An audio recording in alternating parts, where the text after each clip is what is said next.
पहले जो भी क्लासें हुई हैं आप लोगों की, तो उन क्लासों को हमने कहा था कि शॉर्ट में हम लोग एक समरी के तौर पे जब भी थोड़ा सा और बच्चे ऐड हो जाएं तो हम लोग उस क्लास को फिर से एक बार रिवाइज कर लेंगे। इसमें कोई प्रॉब्लम नहीं होगी। आप लोग अपनी किताब से पढ़ लीजिए जो चीजें छुटी हैं, जिसमें कंपैरेटिव पॉलिटिक्स का कंपैरेटिव गवर्नमेंट का अंतर है और उनका विषय क्षेत्र है, उनका स्कोप है, जो चीजें दो तीन चीजें हैं, और आधुनिक और परंपरागत दृष्टिकोण का जो अंतर है, आधुनिक परंपरागत दृष्टिकोण में क्या बेसिक विशेषताएं हैं और उनकी क्या क्या मान्यताएं हैं, इन सब चीजों को आप लोग एक बार बस देख लीजिए। बाकी चीजें मैं इसको एक बार सॉर्ट आउट, एक या दो क्लास जो भी लगेगी इसको मैं सॉर्ट आउट कर दूंगा एक्स्ट्रा क्लास लेके। आज से क्लासेस जो होंगी वो एकदम बिल्कुल फ्रेश क्लास होगी। इसको हम लोग रिवाइज नहीं कर पाएंगे क्योंकि ये बहुत बड़े बड़े स्तर पे क्लास होगी, तो इसको फिर से रिवाइज कर पाना मुश्किल हो जाएगा। तो आज से क्लास जो होगी वो रेगुलर क्लास रहे, तो इसमें आप लोग अब मिस मत करिएगा। मैंने लास्ट क्लास में भी कहा, ठीक है।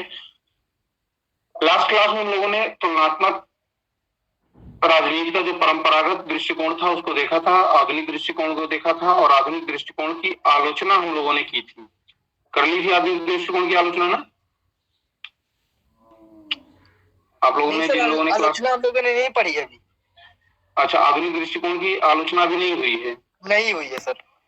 अच्छा, तो चलिए हम लोग आधुनिक दृष्टिकोण की आलोचना देख लेते हैं। उसके बाद हम लोग क्या ऐसे परिवर्तन हुए तुलनात्मक राजनीति का जो नवीन दृष्टिकोण, जिसमें हम लोग व्यवहारवाद की बात करते हैं, उत्तर व्यवहारवाद की बात आती है, तो इसमें इस चीज को तब हम चर्चा करते हैं। पहले एक बार हम लोग थोड़ा सा आधुनिक दृष्टिकोण में क्या कमियां रह गई उन पे चर्चा कर लेते हैं। देखिए, बेसिकली आधुनिक दृष्टिकोण में आपने देखा कि जितनी परंपरागत दृष्टिकोण की जो कमियां थी उन कमियों को तो आधुनिक दृष्टिकोण ने दूर कर दिया, लेकिन परंपरागत दृष्टिकोण की तुलना के बाद आधुनिक दृष्टिकोण में भी कुछ कमियां समय के साथ साथ आती गई। उनमें सबसे पहली कमी जो इसमें आई वो आई विषय क्षेत्र की दोषाध्यता की। इसका क्या मतलब हुआ? इसका मतलब यह हुआ कि जो राजनीतिक व्यवहार व प्रक्रियाएं हैं वो इतने अधिक प्रभावों और दबावों से ढलती और बदलती हैं कि उनको सबको अध्ययन में सम्मिलित करना संभव नहीं होता है। तो विषय क्षेत्र क्या हुआ? विषय क्षेत्र क्लियर नहीं हो रहा है। विषय क्षेत्र क्या है? विषय क्षेत्र असीमित हो रहा है। तो जो आधुनिक दृष्टिकोण के सामने जो सबसे बड़ी समस्या आई वो आई उसके विषय क्षेत्र को निर्धारित करने की, कि विषय क्षेत्र उसका क्या हो रहा है। विषय क्षेत्र बहुत ज्यादा विस्तृत होता जा रहा है और उस विस्तृत होने की वजह से वो सही से उसका अध्ययन नहीं हो पा रहा है। पहली कमी उसके अंतर्गत आई। जो दूसरी प्रमुख कमी उसके अंतर्गत समझ में आई उसमें आप ये कह सकते हो कि नई संकल्प में जो नए नए दृष्टिकोण आते गए, जो नए नए दृष्टिकोण आते गए वो बड़े अस्पष्ट थे। जिस प्रकार से इसका जो अध्ययन क्षेत्र था, विषय क्षेत्र था, वह अस्पष्ट था, उसी तरीके से जो उसमें नई संकल्पनाएं आती गई वो बहुत क्लियर नहीं थी। सर कैसे क्लियर नहीं थी? इन्होंने तो एनालिसिस किया था हर चीज का सर। जो संकल्प, जैसे देखिए उसमें कई ऐसी संकल्पनाएं आई जिनको बहुत स्पष्ट रूप से इन्होंने स्पष्ट नहीं किया, बहुत क्लियरली वो चीजें स्पष्ट नहीं हो पाई। और इसका आप इसको इस तरीके से भी बता सकते हैं कि जो पुरानी संकल्पनाओं के बाद, यानी पुरानी संकल्पनाओं के स्थान पर जब नई अवधारणाएं जो अपनाई गई, जिन पर सहमति बनी, उसमें सभी जो अवधारणाएं आई, जो हाइपोथेसिस उसकी बनाई गई, उसने पॉलिटिकल सिस्टम को बहुत अच्छे तरीके से व्याख्यायित नहीं किया। जिस तरीके से अन्य शास्त्रों में या अन्य जगहों पे उसको विस्तृत से समझने की बात की गई, उस तरीके से यहाँ पे बात ऐसी नहीं हो पाई।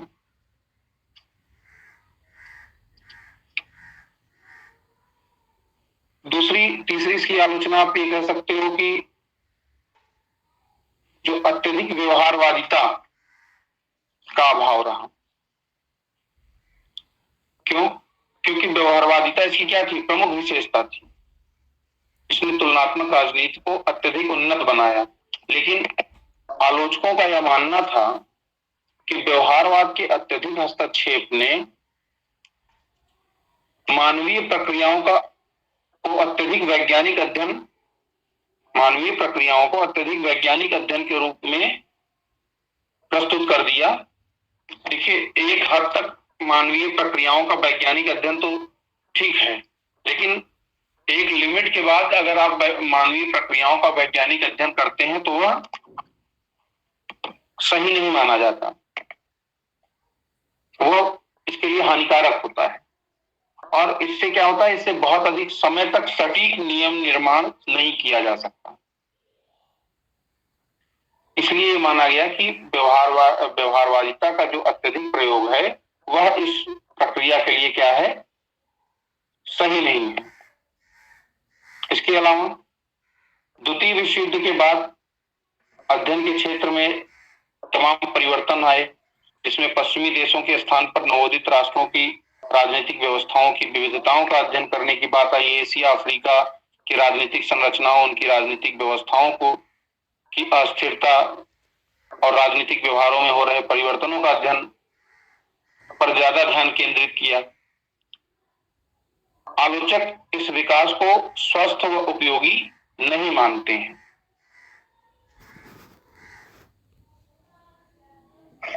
ठीक है, ये कुछ आधुनिक सर आलोचक क्या नहीं मानते हैं? आलोचक क्या नहीं मानते हैं? आलोचक इस अध्ययन को सही नहीं मानते हैं।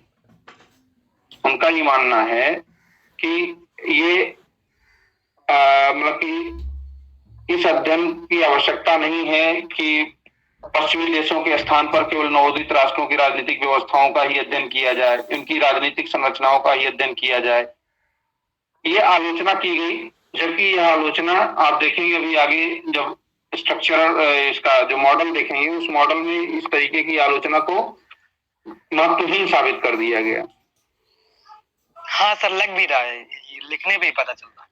ये आगे जब आप अभी देखेंगे इस स्ट्रक्चर को, अभी जो व्यवस्था सिद्धांत हम लोग स्टार्ट करने जा रहे हैं, तो व्यवस्था सिद्धांत में बिल्कुल स्पष्ट ये कर दिया गया कि द्वितीय विश्व युद्ध के बाद जो नवोदित राष्ट्र थे, ये तो आधुनिक दृष्टिकोण में ही हमको पहले इसकी विशेषता हमने बताई थी कि इस अध्ययन में इसको शामिल किया गया। क्या कि तृतीय विश्व के देशों को भी हम अपने अध्ययन में उनकी राजनीतिक संरचनाओं को, उनकी राजनीतिक व्यवस्थाओं को अपने अध्ययन में शामिल करेंगे। तो इस अध्ययन को कैसे आप ये मान सकते हैं कि यह अध्ययन जो है सही नहीं है?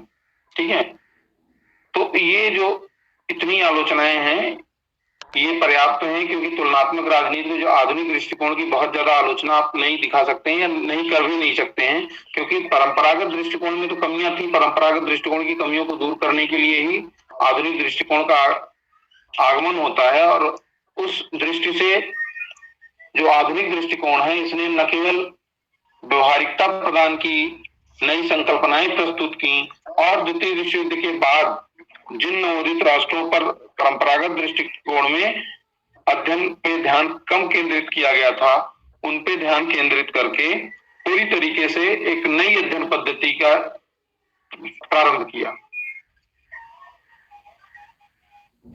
दूसरी बात, आप आधुनिक राजनीति विज्ञान को या आधुनिक राजनीति विज्ञान की जो परंपरा है, इसको आप व्यवहारवादी राजनीति विज्ञान भी कहते हैं।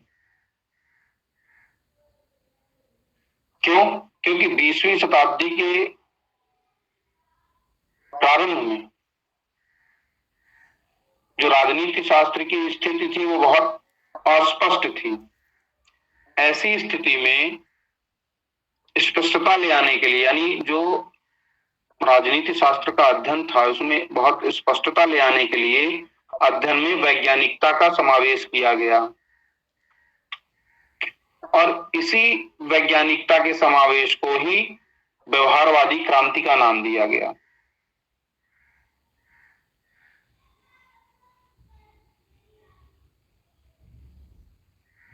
और इसीलिए यह प्रश्न उठता है कि व्यवहारवाद ने राजनीति शास्त्र को किस प्रकार एक राजनीति विज्ञान बनाया।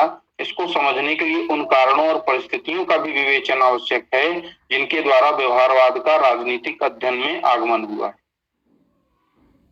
सर ये जो आपने अभी क्वेश्चन कहा कि मतलब इसको अगर हमें सॉल्व मतलब अगर पढ़ना हो तो किस तरह अगर हमें आंसर लिखना होगा तो लिखेंगे? किस चीज का? जो आपने बताया कि मतलब व्यवहारवादिता, सर वो जो क्वेश्चन आपने बोला अभी अब आप जब समझेंगे प्रश्न व्यवहारवादिता पे नहीं आएगा प्रश्न, मतलब आप समझिए कि प्रश्न जो भी आएगा वो आपको उसमें स्टार्टिंग कैसे करनी है। प्रश्न आएगा आपके मॉडल पे आएगा, ठीक है। तो लेकिन मॉडल आप डायरेक्ट शुरू नहीं कर सकते हैं। जैसे आया डेविड स्टन के मॉडल को या उनका जो निर्णय निर्माण का निर्णय निर्माण की जो उनकी संरचना है उसका वर्णन करिए। तो उसके लिए आपको सबसे पहले व्यवस्था सिद्धांत बताना होगा। व्यवस्था सिद्धांत बताने के बाद आपको व्यवस्था में कैसे जो व्यवहारवादी क्रांति आई उस व्यवहारवादी क्रांति के बारे में चर्चा करनी होगी। तब उस व्यवस्था उपागम के बाद आप ये बताएंगे कि जो उसमें डेविड स्टन का मॉडल कैसे कैसे रन करता है, ठीक है। लिखने का क्रम यह रहेगा। समझ में आ गया? हाँ सर। सर लेकिन ये जो आलोचना की गई है ये विशेष क्षेत्र के दृष्टिकोण से आधुनिक में, इन्होंने विशेष क्षेत्र के जो उसको नोट कर लो। अभी लास्ट में हम जब पूछेंगे तब पूछ लीजिएगा। अभी इसको थोड़ा सा आगे चलने दीजिए, ठीक है? ठीक है सर। हाँ, उसको नोट कर लीजिए, हम पूछ लीजिए। जो भी आपका प्रश्न होगा उसको हम सॉल्व करेंगे। तो देखिए, व्यवहारवादी जो क्रांति की बात की गई है, व्यवहारवादी परिपेक्ष की जो बात की गई, चार्ल्स ई मोरियम के नाम नोट कर लीजिए। ये व्यवहारवादी राजनीति विज्ञान के बौद्धिक जनक कहे जाते हैं और इन्होंने ही सर्वप्रथम राजनीतिक व्यवहार को राजनीतिक शोध में सम्मिलित करने की बात कही। राजनीतिक विज्ञान को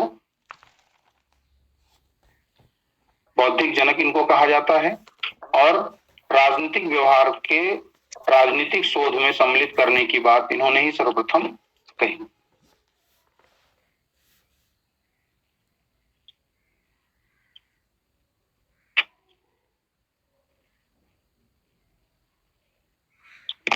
अब देखिए, व्यवहारवाद क्या है? व्यवहारवाद की व्याख्या आप लोग बहुत विस्तृत से कहां पढ़ेंगे? राजनीति विज्ञान के प्रथम वर्ष के कोर्स में आप लोगों ने पढ़ी होगी। हाँ पढ़ा है। हाँ सर पढ़ा है। सभी लोगों ने पढ़ा है ना? Yes sir. व्यवहारवाद ने किस प्रकार से वैज्ञानिकता प्रदान की कि राजनीति विज्ञान के अध्ययन को,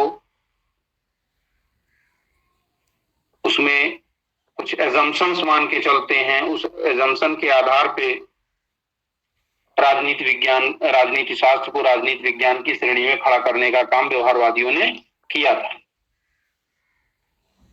किया था कि नहीं किया था? क्या क्या उसमें मानक के कुछ याद है आप लोगों को?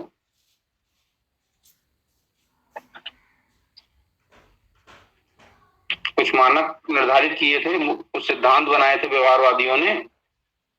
सर जो डेविड स्टन का जो व्यवहारवाद का सिद्धांत आता द्वितीय शुद्ध में, तो उन्होंने इस पे ज्यादा जोर दिया था एनालिसिस पावर पे कि आप इसको सोचिए क्यों होता है। उन्होंने इसका मानक उन्होंने 5-6 पॉइंट बताए थे। आप लोगों को ध्यान अगर हो, मैं बता रहा हूँ, ध्यान से सुनिए तो हो सकता है याद आए आप लोगों को। सबसे पहला उन्होंने पॉइंट बनाया था नियमितताएं, सत्यापन, तकनीक, परिमाणीकरण, उसका फिर मूल्य करना, फिर क्रमबद्धीकरण करना, शुद्ध विज्ञान के रूप में उसका जांच करना। हाँ ये सारी चीजें उन्होंने पॉइंट वाइज 5-6 पॉइंट बताए थे ना। Yes sir. इसके आधार पे उन्होंने वैज्ञानिकता के आधार पे ही तो अध्ययन को वैज्ञानिक अध्ययन सभा बनाया था। Yes sir. डेविड इसको एक बार आप लोग व्यवहारवाद को थोड़ा सा पढ़िएगा तो चीजें और अच्छे से समझ में आएंगी, ठीक है। व्यवहारवाद को आपने पढ़ा है थ्योरी की किताब से, एक बार फिर से पढ़िएगा तो आप लोगों को थोड़ा सा समझ में आएगा कि व्यवहारवाद कि व्यवहारवाद का क्या महत्व है, व्यवहारवाद कैसे इंपॉर्टेंट है। हम जो व्यवस्था सिद्धांत पढ़ने जा रहे हैं उस व्यवस्था सिद्धांत में कैसे व्यवहारवाद हमारे काम में आ रहा है, या व्यवहारवाद का तुलनात्मक राजनीति में क्या प्रयोग है। देखिए, तुलनात्मक राजनीति के जो व्यवस्था सिद्धांत है वो बेसिकली व्यवहारवादी अध्ययन पर आधारित है, इसलिए हम लोग व्यवहारवाद की बात कर रहे थे। देखिए, व्यवस्था सिद्धांत जो है व्यवहारवादी तुलनात्मक राजनीति का एक अंतः क्रियाशील तत्वों का समूह है। ये देखिए, ये कुछ डिफिनेशन है, इसको नोट कर लीजिएगा। व्यवस्था सिद्धांत के लिए बर्टनलिफी एक विद्वान थे, राजनीति शास्त्री। उन्होंने कहा कि व्यवस्था क्या है, व्यवस्था अंतः क्रियाशील तत्वों का एक समूह है।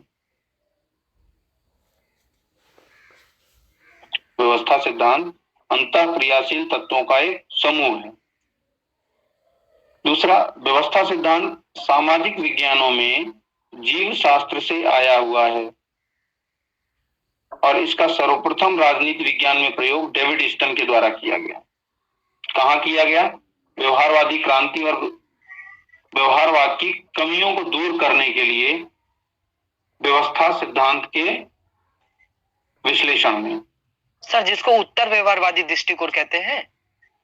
दोनों सिद्धांत, मतलब व्यवहारवाद की कमियों को दूर करने के लिए उत्तर व्यवहारवाद आया था, और हाँ, इन्हीं वैज्ञानिक अध्ययनों को शामिल किया गया किसमें? व्यवस्था सिद्धांत में। तो सर्वप्रथम डेविड स्टन ने ही राजनीति विज्ञान में व्यवहारवादी क्रांति और व्यवहारवाद की कमियों को दूर करने के लिए व्यवस्था विश्लेषण में इसका प्रयोग किया। किसका? व्यवस्था सिद्धांत।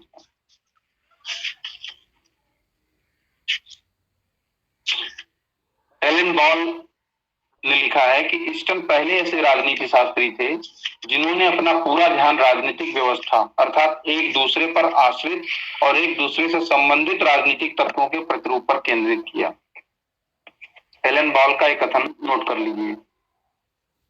एलन बॉल के अनुसार स्टन पहले ऐसे राजनीति शास्त्री थे जिन्होंने अपना पूरा ध्यान राजनीतिक व्यवस्था अर्थात एक दूसरे पर आश्रित और एक दूसरे से संबंधित राजनीतिक तत्वों के प्रतिरूप पर केंद्रित किया।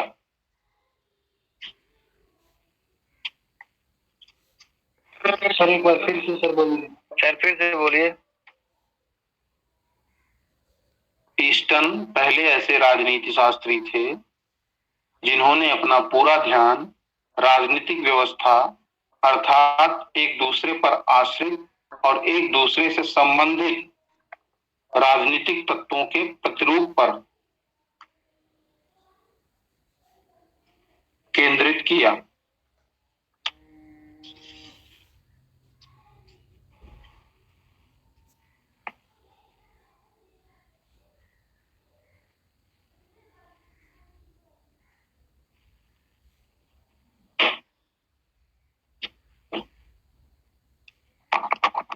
ठीक है।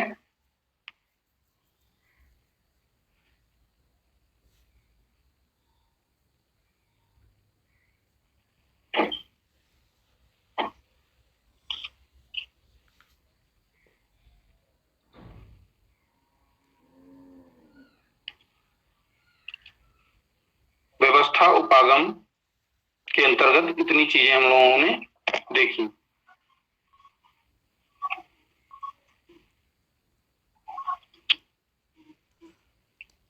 राजनीतिक व्यवस्था और डेविड स्टन के मॉडल को, राजनीतिक व्यवस्था में राजनीतिक विश्लेषण 3-5 से नेक्स्ट क्लास है। ठीक है, तो राजनीतिक व्यवस्था उपागम और व्यवस्था उपागम के अंतर्गत डेविड स्टन के मॉडल को कल की क्लास में हम लोग 2:10 से स्टार्ट करेंगे। कल की क्लास भी थोड़ी सी लंबी चलेगी, तो 2:10 से कल की क्लास में हम लोग ये डेविड स्टन को पढ़ने की कोशिश कल पूरी करेंगे, डेविड स्टन के मॉडल को हम लोग थोड़ा सा ठीक से समझ पाए। ठीक है, तो जिनकी क्लास है 3-5 से वो क्लास लेफ्ट कर सकते हैं। अगर किसी को कोई प्रश्न हो जो आधुनिक दृष्टिकोण की आलोचना की गई या व्यवस्था सिद्धांत व्यवहारवादी उपागम